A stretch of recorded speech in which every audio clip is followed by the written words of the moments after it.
ప్రభువైన యేసుక్రీస్తు నామమున మీ అందరికీ వందనాలండి. ఈ ఆదివారము దేవుని వాగ్దానం చూద్దాం ప్రియులారా.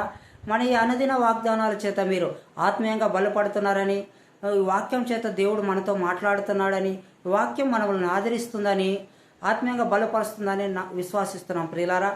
కాబట్టి రండి ఈ ఆదివారం దేవుని వాగ్దానం చూద్దాం. ఒక్క సెకండ్ ఆగండి ప్రియులారా.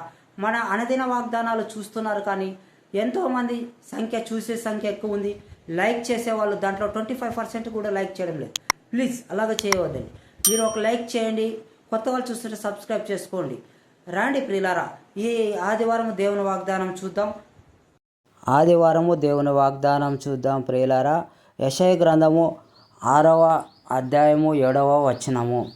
ఇది నీ పెదవులకు తగిలెను గనుక నీ పాపమునకు ప్రాయచిత్తమాయను, నీ దోషములు తొలగిపోయెను అనెను.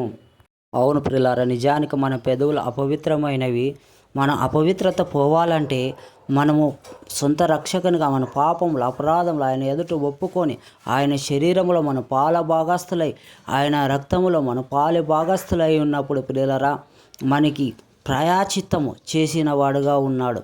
కాబట్టి మనం పరిశోధించుకోవాలి. ఎలాగే గత వారంలో గడిచి ఉన్నది మన పాపములు దోషములు తొలగిపోయినప్పుడు ఆ జీవపు జలపు వాక్యం మన హృదయంలో దేవుడి ఉంచి దేవుడి ఈ వాగ్దానము దీవించునుగాక. ఆమెన్.